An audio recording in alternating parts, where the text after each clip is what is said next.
নমস্কার বন্ধুরা, অঙ্গনা রান্নাঘরে আপনাদের স্বাগত। আজকে বানাবো টক দই, কোনো রকম দই বীজ ব্যবহার না করে।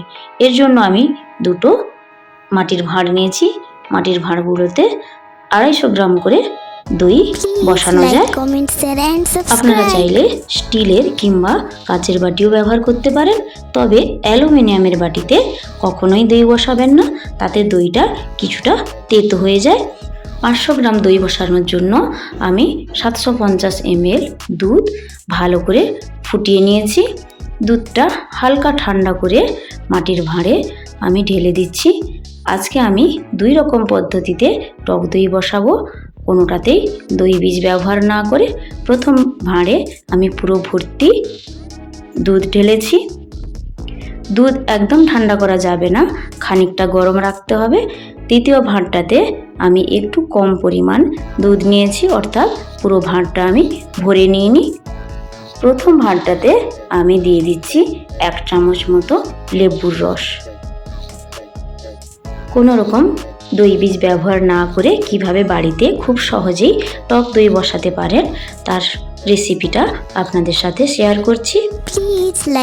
লেবুর রসটা দেওয়ার পরে ভালো করে চামচ দিয়ে মিশিয়ে নেব পুরো দুধের সাথে। এরপর একটা ঢাকনা দিয়ে দিচ্ছি। এবার দ্বিতীয় ভাঁড়ে আমি দিয়ে দিচ্ছি 1 চামচ, অর্থাৎ প্রায় 50 গ্রাম মতো কাঁচা দুধ। ভালোভাবে মিশিয়ে নিচ্ছি এবং ওটাও ঢাকা দিয়ে দিচ্ছি। 5-6 ঘন্টা মতো রেখে দেওয়ার পর দেখুন দইটা পুরো বসে গেছে। আপনারা যদি শীতের সময় দই বসান তাহলে কিছুটা সময় লাগবে, এই 5-6 ঘন্টা মতো।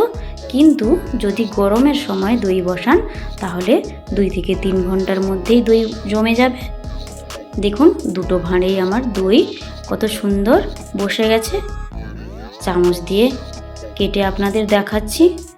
দেখুন দইটা কত সুন্দর হয়েছে। বাড়িতে খুব সহজেই এবং কম খরচেই আপনারা টক দই বসিয়ে নিতে পারবেন। আপনারা দই যদি মাটির ভাঁড়ে বসান তাহলে সব সময় খেয়াল রাখবেন, যখন ভাঁড়টা বাজার থেকে কিনে আনবেন কখনোই ভাঁড়টা ধুয়ে দেবেন না, বা যদি ধুয়েও দেন তাহলে সাথে সাথে দইটা বসাবেন না। ভাঁড়টা ভালোভাবে শুকিয়ে নেওয়ার পরে তবেই ভাঁড়ে দইটা বসাবেন। যদি সাথে সাথে ধুয়ে তারপরে দইটা বসান তাহলে দইটা তাড়াতাড়ি কখনোই জমবে না, কারণ মাটির ভাঁড়টা ধুয়ে নিলে জলটা পুরো শোক করে নেয়। তখন দইটা বসানোর পরে দুধের মধ্যে যে জল থাকে ওই জলটা শোক করতে পারে না, তাই দইটা তাড়াতাড়ি বসে না। তাই ভাঁড়টা না ধুয়ে বরং শুকনো কাপড় দিয়ে বা শুকনো কোনো কিছু দিয়ে ভালো করে পরিষ্কার করে নেবেন। দেখুন দ্বিতীয় ভাঁড়ের দইটাও কতটা সুন্দর হয়েছে, আপনারা দেখেই বুঝতে পারছেন।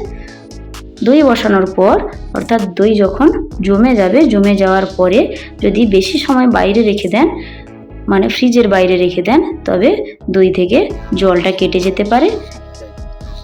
সেক্ষেত্রে দইটা যখন বসে যাবে, বেশি সময় যদি রাখতে চান তাহলে অবশ্যই ফ্রিজের মধ্যে রাখতে হবে। রেসিপিটা ভালো লাগলে অবশ্যই বাড়িতে একবার ট্রাই করবেন এবং চ্যানেলটিকে সাবস্ক্রাইব করে দেবেন। ধন্যবাদ।